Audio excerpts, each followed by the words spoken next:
Maharashtra live news मध्ये आपले स्वागत आहे। आपण पाहत आहात महाराष्ट्र लाईव्ह न्यूज, बातमी जनसामान्याची। उद्याच्या 26 तारखेला आपल्याला सगळ्यात मोठं आणि महत्त्वाचं मतदान करायचं आहे। ते मतदान इंडिया आघाडीचे उमेदवार, महाविकास आघाडीचे उमेदवार, शिवसेनेच्या उमेदवार नागेश पाटील अस्टीकर यांना करावं ही विनंती करण्यासाठी आम्ही सगळे आज शिरडमध्ये आलेलो आहोत। प्रत्येक वक्ता तळमळीनं बोलतोय, प्रत्येकाच्या मनामध्ये धगधग आहे की 10 वर्षापूर्वी भाजपनं जी दिलेली खोटी आश्वासनं,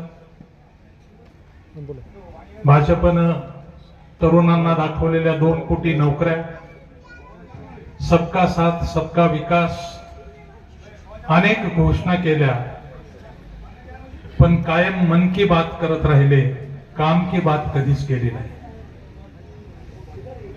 फक्त भुलवणं, खोट्या भूलथापा देणं, खोटी आश्वासनं देणं, जाहिरात करणं, प्रत्यक्ष लोकांच्या पदरात काही पडलं नाही। त्यांच्याच योजनेमध्ये सांगायचं झालं तर 140 कोटी लोकांना पैकी 80 कोटी लोकांना आजही अन्नधान्य सुरक्षा द्यावी लागते।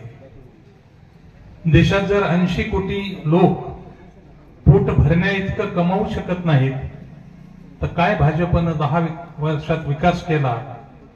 आणि मुख्यमंत्री आणि प्रधानमंत्री म्हणतात की ये तो ट्रेलर आहे, अभी मेन पिक्चर बाकी आहे।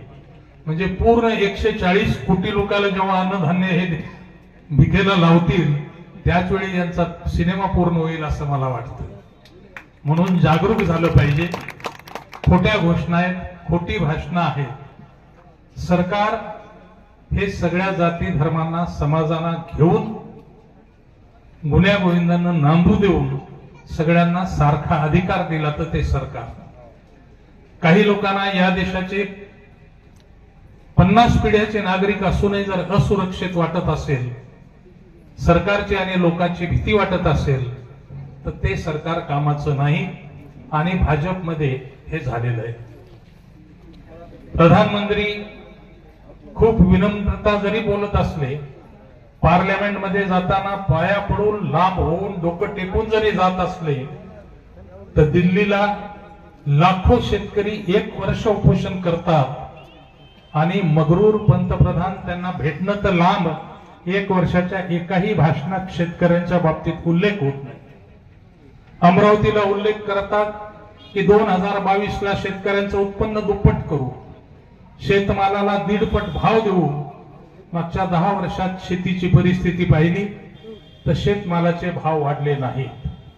आजही 70-80% लोक ग्रामीण भागात राहतात। शेती आणि शेतीच्या मजुरी हे 1 नंबरचं एम्प्लॉयमेंट आहे, पण तीच शेती अडचणीत आणण्याचं काम भारतीय जनता पक्षानं केलंय। काँग्रेस हे सगळी गोष्टी बॅलन्स करत होता। यांच्यापेक्षाही मेजॉरिटी काँग्रेसला होती। इंदिरा गांधीच्या हत्येनंतर 425 खासदार राजीव गांधीचे निवडून आले होते, पण राजीव गांधीनं कधी मेरी सीना 56 इंच की छाती है और एक एक को बताऊंगा अशी कधी धमकी दिली नाही। 425 खासदार असणाऱ्या माणसानं आणि अनेक पक्षाचे कुबड्या हातात घेऊन पक्ष फोडत। परवा नांदेडच्या सभेमध्ये एके ठिकाणी अमित शहाजी आणि एके ठिकाणी पंतप्रधान मोदी बोलले की अजित पवारची खरी राष्ट्रवादी आहे आणि शिंदेची खरी शिवसेना आहे, ह्या सगळ्या नकली शिवसेना आहेत। महाराष्ट्रातल्या लहान लेकराला जरी विचारलं तर बाळासाहेब ठाकरेंनी शिवसेना स्थापन केली, शरद पवारांनी राष्ट्रवादी पक्ष स्थापन केला हे माहित आहे, पण ज्यांनी जन्म दिला त्यांचे नाव हे घ्यायला तयार नाहीत।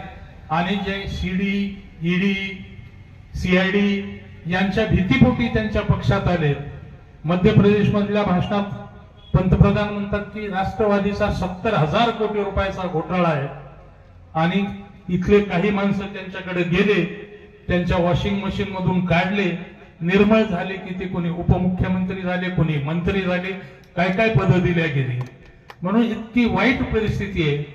बोलायचं एक आणि वास्तव वागायचं वेगळं। प्रगतीच्या कितीही गोष्टी करत असले तर देशातलं कुठलंही सरकार जोपर्यंत शेती आणि शेतीवर असणारा वर्ग याचा विकास करणार नाही, मी त्या सरकारचं यश मानत नाही. बुलेट ट्रेनच्या गोष्टी असो, लॅपटॉपच्या गोष्टी असो, कॉम्प्युटरच्या असो, चंद्रयानाच्या असो, हा विकास आवश्यक आहे. पण उद्या शेतकरी जर टिकला नाही तर बुलेट ट्रेन खाता येत नाही, लॅपटॉप खाता येत नाही, फोन खाता येत नाही. उद्या अन्न हे जमिनीतूनच काढावं लागतंय. त्यामुळे शेतकरी टिकवणं ही प्रत्येक सरकारची जबाबदारी आहे. दुर्दैवानं ही भाजपची मंडळी शहरी नेते आणि शहरी चेहरे असल्यामुळे यांना गरिबाचं दुःखच काय माहित नाही. लॉयन्स क्लबचा एक कार्यक्रम होता. 5,000 रुपयाच्या वह्या पाटल्या आणि 50,000 रुपयाची त्याची पार्टी चालली होती की आपण गरिबांसाठी किती कल्याणाचं काम केलं. मी एका माझ्या खासदार मित्राबरोबर त्या पार्टीला गेलो. त्याचा आनंद रंग खूप वाढला होता की अपन गरीबों के लिए कितना काम कर रहे. आज 5,000 रुपये के स्टूडेंट्स को हमने नोटबुक वाटे. त्यांचा कार्यक्रम रंगात होता. जेव्हा थोडं थोडं पोटात गेलं, मला एक दोघं जण म्हटले की तुम्ही गरीबी काय असते याची व्याख्या सांगा. मला जाने भाई आपने प्रोग्राम बहुत अच्छा किया है, खूप चांगला कार्यक्रम केलाय, तुम्हाला कशाला बोलायला होता. नाही म्हणले आम्हाला गरिबीची व्याख्याच सांगा. त्यांना गरिबीची व्याख्या सांगितली की पावसाळ्यात जेव्हा 3-4 दिवसाची झड लागते त्यावेळी मजुराच्या घरी अन्न नसतंय आणि संध्याकाळी ती आई मुलाला जेवायला देऊ शकत नाही, त्यावेळी तिच्या डोळ्यात जे अश्रू येतात त्याला आम्ही गरिबी म्हणतो. पण ह्या लोकांना माहित नाही. गरीबों का कल्याण करेंगे फक्त भाषणामध्ये. गरिबीचं भाषण करणाऱ्या भाजपवाल्यांना खरंच गरिबी माहित नाही. स्वातंत्र्य आंदोलनात ज्यांनी काम केलं त्यांना काँग्रेस माहिती आहे. काँग्रेसनं या देशाला स्वातंत्र्य दिलं. भाजप या देशातल्या लोकांचं स्वातंत्र्य हिरावून घेतंय हे वास्तव. काँग्रेसचा इतिहास काय माहिती आहे. मोतीलाल नेहरूनं सगळी दिल्लीची प्रॉपर्टी देशाला अर्पण केली. जवाहरलाल नेहरूनं देशाला सगळी प्रॉपर्टी अर्पण केली. त्याच्यानंतर इंदिरा गांधीनं देशाच्या एकत्मतेसाठी स्वतःचा जीव दिला. राजीव गांधीचं बलिदान झालं. आणि त्याच काँग्रेसच्या घराण्याच्या आज सीआयडी आणि सीबीआय हिशोब बरोबर नाहीत म्हणून खाती बंद केली जातात. त्यांच्यावर ईडीच्या केसेस केल्या जातात. हे सगळं तुम्ही कसं सहन करू शकता. आज मोठे सुपात आहेत, आज मोठे जात्यात आहेत, उद्या गरीब सुद्धा येणार नाही. कारण हे सगळी मंडळी भीती घालून नेत्यांना आपल्याकडं, पक्षांना आपल्याकडे आकर्षित करते. महाराष्ट्र तर फोडाफोडीचं राजकारणाचं केंद्र झालंय.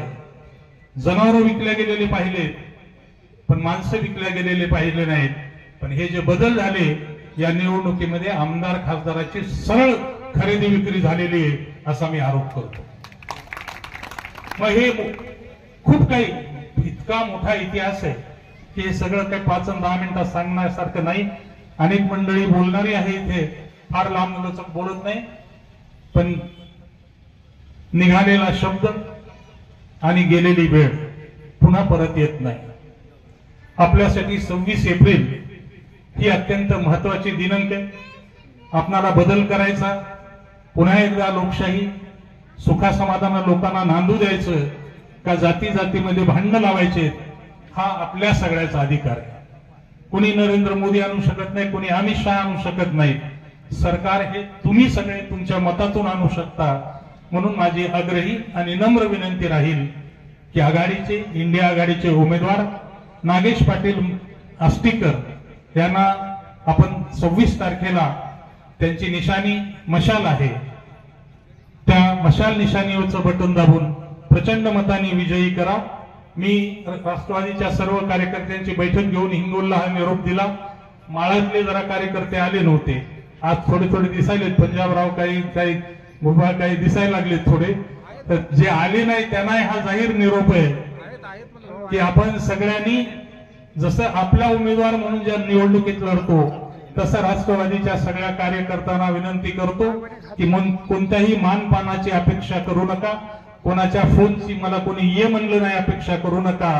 आपणाला जर भयमुक्त आणि भ्रष्टाचार मुक्त हे शब्द मोदींनी सुद्धा वापरले होते. भयमुक्त भारत और भ्रष्टाचार मुक्त भारत. आज आहे का भ्रष्टाचार मुक्त भारत?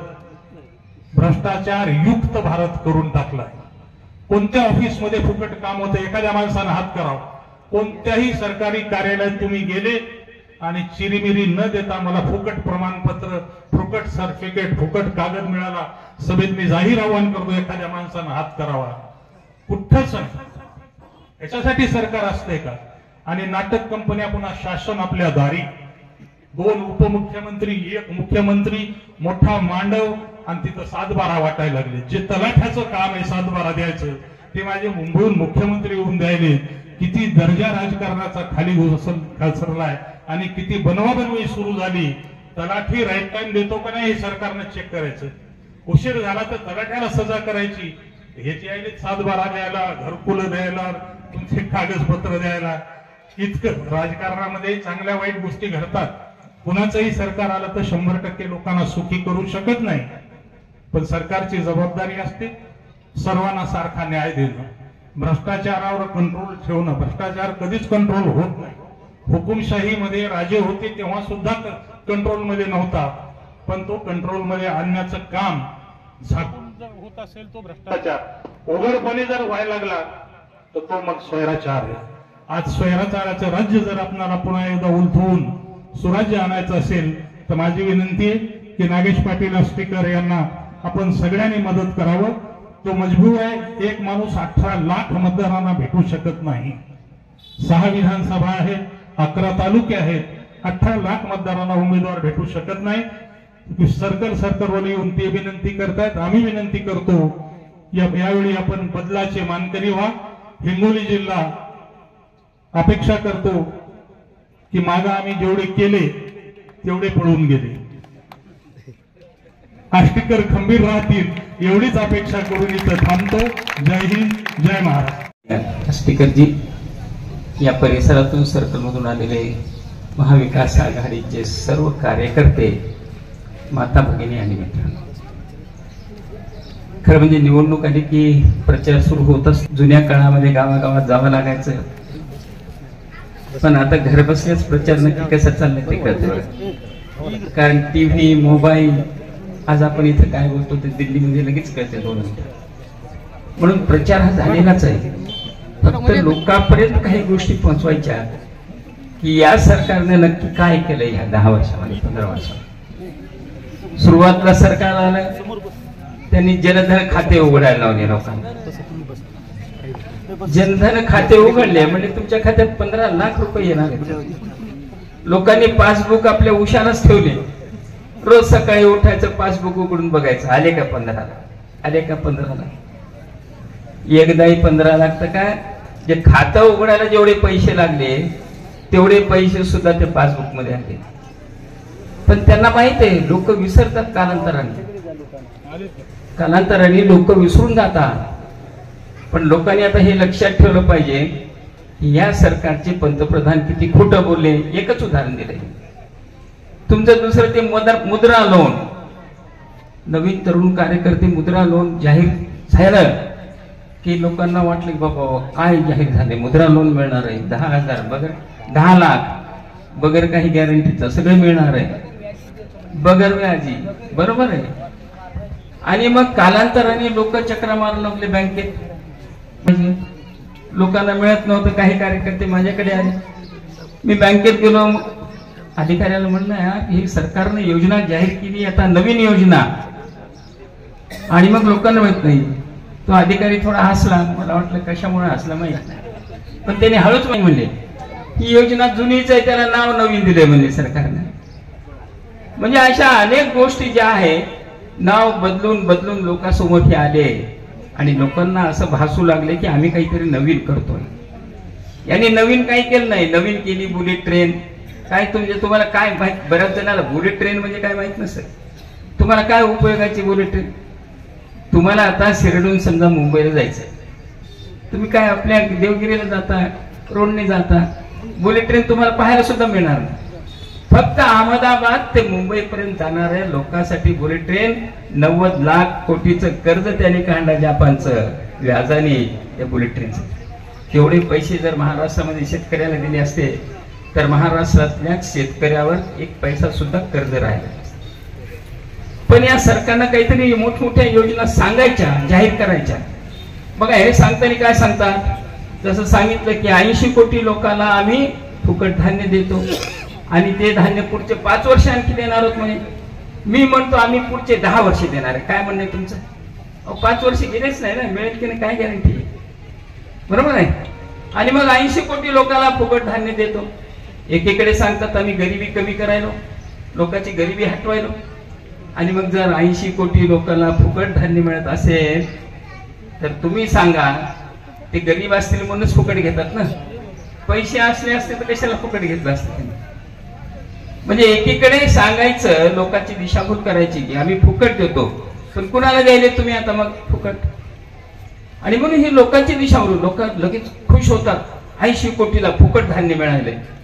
मग इकडे सांगतात की आम्ही गरिबी कमी करायला. लोक गरिबी कमी करायला या शब्दाकडे बघत नाहीत. फुकट धान्य मिळालं 80 कोटीला द्यायला म्हणे सरकार. म्हणजे आज 80 कोटीला द्यायला 10 वर्षामध्ये त्यांची 80 कोटीपर्यंत आली. आता गरीब कशी असणार. मी तहसीलमध्ये गेलो एकदा, मी हे उदाहरण प्रत्येक ठिकाणी सांगतो. तहसीलमध्ये गेलो, तहसीलदारला विचारलं 2014 मध्ये अंत्योदय धान्याची स्कीम होती, म्हणजे गरीब लोकांना धान्य. त्याची संख्या किती होती ते सांगा मला. 2000 त्यांनी संख्या सांगितली. म्हणजे मग आता किती संख्या आहे? म्हणजे आता त्याच्या दुप्पट झाली.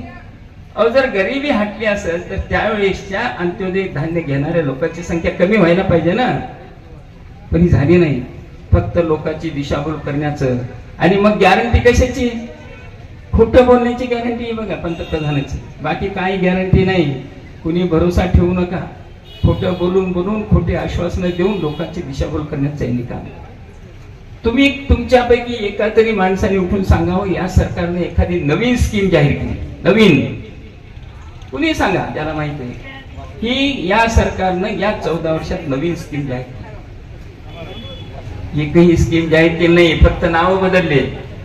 बरोबर आहे. मागे घरकुलाचं एक नाव होतं तर नंतर लगेच अटल बिहारी माझी घरकुलाची, म्हणजे नाव बदल. म्हणजे नाव बदलून बदलून लोकांची दिशाभूल यांनी केली. लोकांना काय नाव बदललं की वाटतं हा नवीन काहीतरी आलं काही की आपल्याला.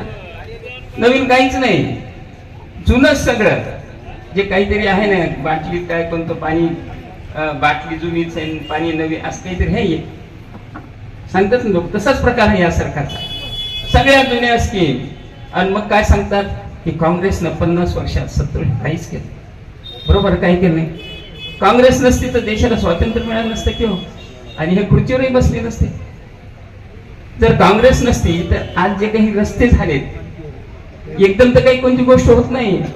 आता रेल्वे लाईन आहे, पहिली रेल्वे लाईन होती म्हणून आता तिचं दुहेरीकरण करणं चालू आहे. पहिली नसती तर कुठून गेले असते दुहेरी. पहिली लाईन होती म्हणून त्याच्यावर आता ते इलेक्ट्रिकलची सिस्टीम सुरू केली. पहिलीच नसती मग पहिली कोणी केली? काँग्रेसने केली. म्हणजे या देशात सगळ्या योजना मागच्या काळात काँग्रेस. मग आता काय सांगतात की आमच्या काळात तुम्ही प्रत्येक गावाला म्हणा काय असेल ते आता 100 घरकुल द्यायलो. पहिले म्हणे 50च येत होते. बरोबर आहे. लोकसंख्या वाढली ना 50 वर्षात. मग लोकसंख्या वाढल्यानंतर लोकसंख्येच्या प्रमाणात ते वाढ होईलच ना. कोणतंही सरकार आलं तर टॅक्सही वाढलाय. आम्ही म्हणणार नाही की यांनी टॅक्स वाढवायले. हे आपोआप कोणतंही सरकार आलं तर लोकसंख्येच्या प्रमाणामध्ये उत्पन्नामध्ये जशी वाढ होईल तसं टॅक्स वाढ. पण यांनी टॅक्स किती वाढवले ते जीएसटी सीएसटी तुम्हाला माहिती. तुम्ही जर हॉटेलमध्ये चहा प्यायला गेलं, आपल्या छोट्या टपऱ्या पिपऱ्याला काही नाही, पण जर शहरामध्ये हॉटेलमध्ये चहा प्यायला गेलं तर चहाच्या बिलमध्ये तुम्हाला जीएसटीचं बिल येतं. चहाचं बिल झालं की त्याच्यामध्ये जीएसटीचं बिल ऍड करून देतात ते. म्हणजे अशा पद्धतीनं टॅक्स वसूल करण्याचं काम यांनी सुरू केलं. म्हणजे टॅक्स देताना लोकांना काही वाटत नाही, वाटतं काय असेल ते टॅक्स असेल, पण किती वाढ झाली टॅक्स मध्ये. आणि म्हणून सगळं खोटं खोटं खोटं नाटं सांगण्याचं त्यांनी काम केलं. आणि मग यांच्याकडे एक वॉशिंग मशीन म्हणतात लोक, वॉशिंग मशीन जाहिरात येतात ना वॉशिंग मशीनची. तर यांची एक जाहिरात आली होती, जर कुणाला भ्रष्टाचार करायचा. खरं तर आजच्या या व्यासपीठावर अख्खं वसमत आहे, वसमत विधानसभा आहे असे सांगण्यास काहीच हरकत नाही. कारण आम्ही एकमेकाच्या विरोधात लढणारे माणसं, परंतु या मोदीला बाहेर हटवण्यासाठी इंडिया आघाडीमध्ये एका जागी झालेलो आहोत. आणि आम्ही एकमेकाच्या विरोधात असलो तरी आमचं सगळ्यांचं जे उद्देश आहे ते हुकुमशहा राजा जे होऊन बसला सगळ्यावर. आज शेतकऱ्यांचे हाल आहेत, आज शेतीमालाला भाव नाही, आज गॅसचे काय भाव झालेत, आज डिझेलचे काय भाव झालेत. साधारण किराणा दुकानावर सामान घ्यायला गेलं तर जीएसटीमुळे त्यांच्याही माणसाचं जगणं कठीण झालेलं आहे आणि विकासाचं तर कुठपर्यंत नाव नाही. परंतु या ठिकाणी एक आवर्जून गोष्ट सांगेन मी की आमचं वसमत विधानसभाचं खरं तर भाग्य कुठे गेलं काय लक्षात येत नाही. कारण सेनेवाल्यांनी जे खासदार निवडून दिले ते खासदार विरोधात जाऊन गद्दारी करून विरोधात जाऊन बसले. जे आमदार इथलं निवडून दिलं गेलं ते आमदारलाही मोठ्या मताधिक्यानं सगळ्या समाजाने मतदान दिलं. इव्हन अल्पसंख्याक समाजाने तर फक्त ऊस नको ते कारण बीजेपी सपोर्टेड आहे म्हणून बीजेपी नको आणि ऊस नको म्हणून आपल्या जातीचं उमेदवार डावलून मतदान दिलं आणि तेही तिकडे विकासाच्या नावाखाली जाऊन बसले. मला हे दोघांचंही लक्षात आलं नाही. दोघंही म्हणतात आम्ही विकासासाठी गेलो, परंतु मोदी विकासच कुठं करते जे विकासासाठी तुम्ही जाऊन बसला हे जरा समजण्यासारखी गोष्ट आहे. मित्रांनो, ते गेले जाऊ द्या, परंतु आम जनतेने हे इलेक्शन हातात घेतलेलं आहे. जनता ही पेटून उठलेली आहे. त्याला ज्या जनतेने मतदान भरमसाठ केलेलं होतं तीच जनता आज भरमसाठ मतदान करायला तयार आहे आणि निश्चितपणे या ओघातून जे बाजूला कोणी राहील ते निश्चितपणे बाजूला फेकल्या जाईल असं माझं वैयक्तिक मत आहे. म्हणून सर्व कार्यकर्त्यांनी नेत्यांनी या ओघामध्ये यायचं आणि लोकांचं मत जाणून कमीत कमी आपण हातभार लावायचं. जे मागं झालं ते जाऊ द्या, परंतु आता तरी एका जागी येऊन या मोदी सरकारला बाजूला ठेवायचंय. आमचे वशिमभाई म्हणले मुस्लिम समाजाबद्दल, परंतु वशिमभाईला माहित आहे की मुस्लिम समाजाने एका मताने ठरविलेलं आहे की आपल्याला जे सेक्युलर माणसं आपण तुम्ही सगळेजण आमच्या सोबत आहात. आमचे तर आधीपासून इच्छा मोदीला बाजूला हटवायची आहेत प्रत्येक इलेक्शन मध्ये. याही इलेक्शन मध्ये हिंगोली जिल्ह्यातलं वशिमभाई तुम्ही बी होते बैठकीला. एकही मुस्लिमाचं मत माझ्या मताने तरी सगळ्यांनी आश्वासन दिलेलं आहे आणि सगळ्यांनी होकार दिलेला आहे या गोष्टीला की आम्ही सगळे मशालीला मतदान करणार. आमचं सेनेचं आधी जमत नसेल तरी आताचे उद्धव साहेब मुख्यमंत्री होते त्यावेळेसच्या कामाकडे बघून आणि सगळ्या गोष्टी त्यांच्या बघून आम्ही उद्धव साहेबांच्या पाठीशी निश्चितपणे ठामपणे वेगवेगळ्या पक्षातले बी असतील आमचे नेते मंडळी तरीही आम्ही ठामपणे उभं राहायचे असा निर्णय आम्ही घेतलेला आहे आणि ठामपणे येणाऱ्या 26 तारखेला हे तुम्हाला दाखवून देईल मुस्लिम समाज. इतकंच नाही तर आमचा टक्का सुद्धा वाढेल. मी मुस्लिम समाजाचा नेता नाही, खरं तर वशिमभाई झाले, मी झाले, आम्ही काय मुस्लिम समाजाचे नेते नाहीत, परंतु मुस्लिम समाजाच्या नेत्यांनी सुद्धा हे निर्णय घेतलेला आहे. आम्ही तर तुमच्यातले सगळ्या समाजामध्ये काम करणारे माणसं आहोत. आम्ही सगळ्या समाजाचे वेदना समजून घेणारे माणसं आहोत. आम्ही वेदना समजून घेतल्या सगळ्या समाजाच्या आणि निश्चितपणे साहेब तुम्ही येणाऱ्या जून मध्ये जे 4 तारीख आहे त्या दिवशी मतदान बघून निश्चितपणे आपण समाधानी होसाल की खरोखरच हे लोकांनी मतदानाचं जे हातात घेतलेलं जे इलेक्शन आहे ते किती आपल्याला मताधिक्याने निवडून देणार आहेत.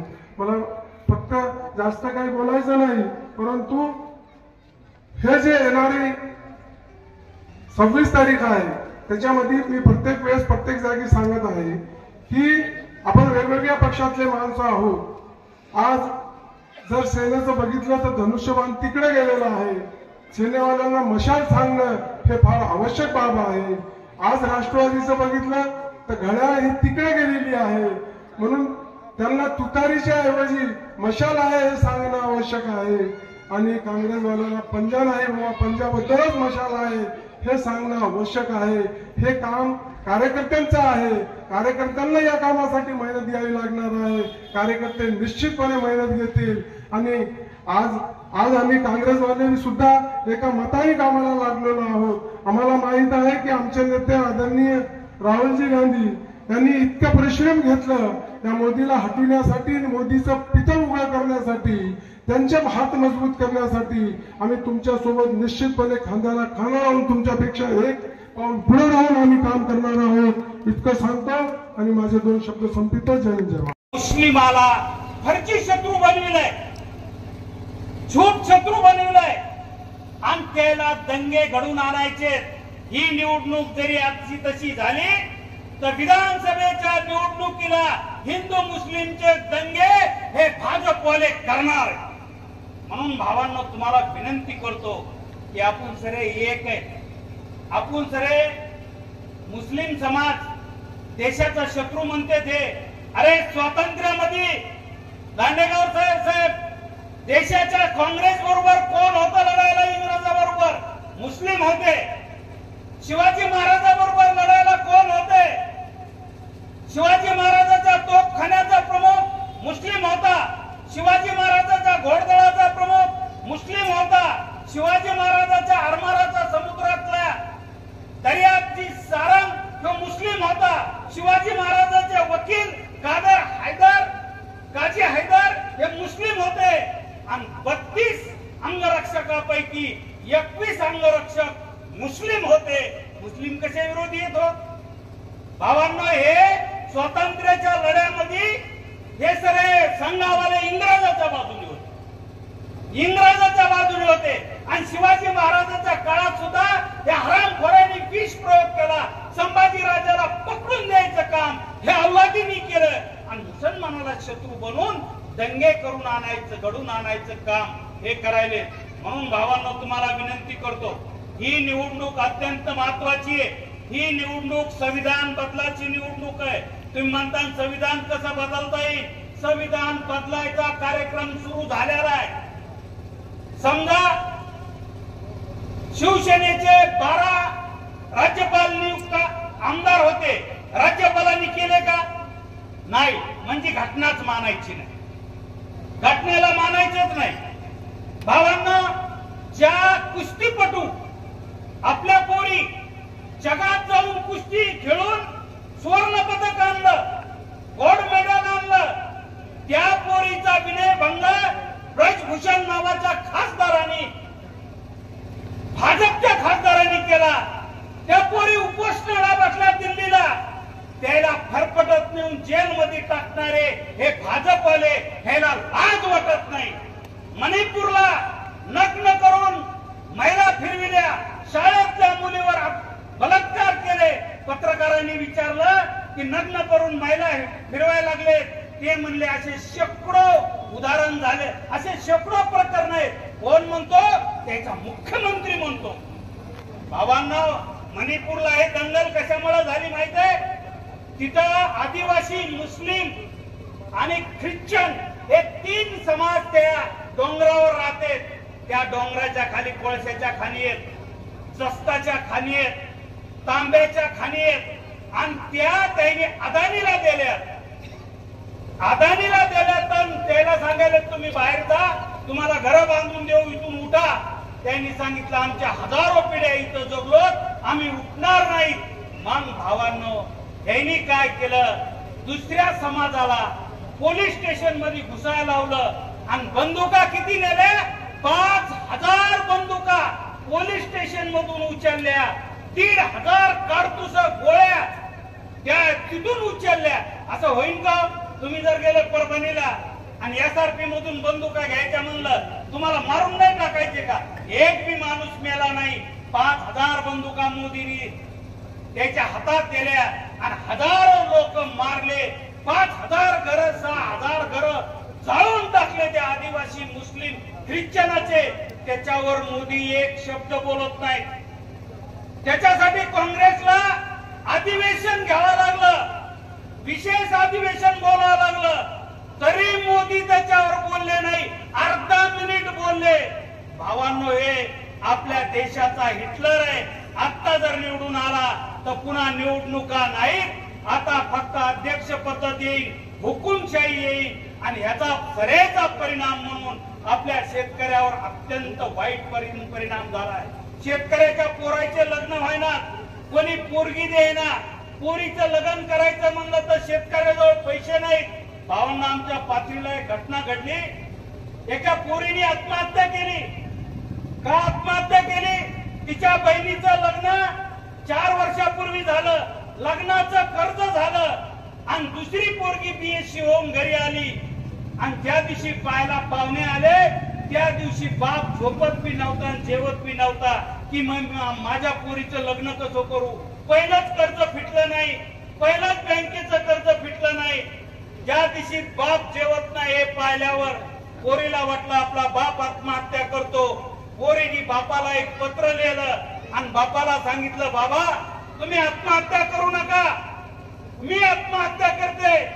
तुम्ही आत्महत्या केली तर माझी आई आहे, माझे आजोबा आहेत, माझी बहीण आहे, माझा भाऊ आहे आणि खाऊ घालणारे तुम्ही आहेत. तुम्ही आत्महत्या केल्यावर या घराचं कसं होईल. भावांनो, त्या पोरीने आत्महत्या केली आणि एक पत्र लिहून ठेवलं. पत्रात लिहिलं, बाबा तुम्ही आत्महत्या करू नका, मी आत्महत्या करते. पण बाबा मी खाली एक वळ लिहून ठेवली की बाबा आम्ही मैत्रिणींनी माझ्या लग्नात खूप नाटायचं ठरलं होतं, खूप मजा करायची ठरली होती, भारी भारी कपडे घ्यायचे ठरले होते बाबा. पण या जन्मात ते शक्य नाही. पण माझी शेवटची इच्छा पूर्ण करा. मी मेल्यानंतर मला माझी ज्यावेळेस मौत निघेल त्यावेळेस मला नवरी सारखं सजून न्या, मला शालू नेसा, माझ्या केसाला गजरा लावा, माझ्या हाताला मेहंदी लावा, नवरी सारखी मौत तरी करा. अरे काय पाप केलंय आपण. आपल्या पोरीचं जर लग्न करू शकत नाही, एका दाण्याचे 1000 दाणे करतो, 1 किलो पेरलं तर 10 क्विंटल आणतो. एका दाण्याचे 1000 दाणे करणारा शेतकऱ्याचा पोरगा, एक पोरगा शेती तोट्यात असताना शेती करून देशाला जगवितो, स्वतः उपाशी राहतो. एक पोरगा मिलिटरीत गेलाय, मरणाची खात्री आहे, कोण्या बाजूने कोणी येईन आणि छातीत घुसन हे माहित असताना देशाचं रक्षण करतो, मरणाची खात्री असताना, आणि त्याचा बाप आत्महत्या करतो. याची लाज भाजपवाल्याला वाटत नाही, त्याची खिल्ली उडवितो. म्हणून भावांनो, याचा जर बदला घ्यायचा असेल तर तुम्हाला येत्या 26 तारखेला नागेश पाटलाच्या ह्या मशालीवर चिन्हावर बटन दाबावं लागेल. नागेश पाटील मी आमदार म्हणून पाहिला नाही. नागेश पाटलाचा काम करायचा काय धडा काय मला माहित आहे. नागेश पाटलांनी त्याच्या मतदारसंघात मला वाटतं 6 मतदारसंघापैकी जास्त विमा तुम्ही आणून घेतला. विमा असेल, नुकसान भरपाई असेल. मी नागेश पाटलाला पाहिलेले आमदार असताना नागेश पाटलाच्या रूमवर जर लोक आले तर स्वतः माणूस बेडशीट टाकून खाली झोपला. पण मतदारसंघातल्या लोकांना पंडावर झोपिणारा हेच नागेश पाटील आहेत. कारण पहिला खासदार माजुरीपणाने इथं आला आणि मस्ती आली द्यायला. अरे एकनाथ शिंदे रिक्षा चालित होता, कोणी रिक्षा चालित होतो, कोणी पानपट्टी चालित होत. याला कोट्याधीश करणारे फक्त जगातला एकमेव माणूस आहे, ते म्हणजे हिंदू हृदय सम्राट बाळासाहेब ठाकरे. भावांनो, जगातला एक सेनापती असा आहे की जो आपल्या कार्यकर्त्याला दैवत मानतो, ते म्हणजे हिंदू हृदय सम्राट बाळासाहेब ठाकरे. आणि त्याला धोका देणाराचा सत्यानाश होणार आहे, महाराष्ट्रभर सत्यानाश होणार आहे. म्हणून भावांनो, येत्या 26 तारखेला नागेश पाटला सारख्या हुशार, सोज्वळ, इमानदार माणसाला मतदान करा, एवढीच विनंती करतो. 2 शब्द संपितो. जय हिंद, जय Maharashtra. Subscribe now and press the bell icon. Never miss an update.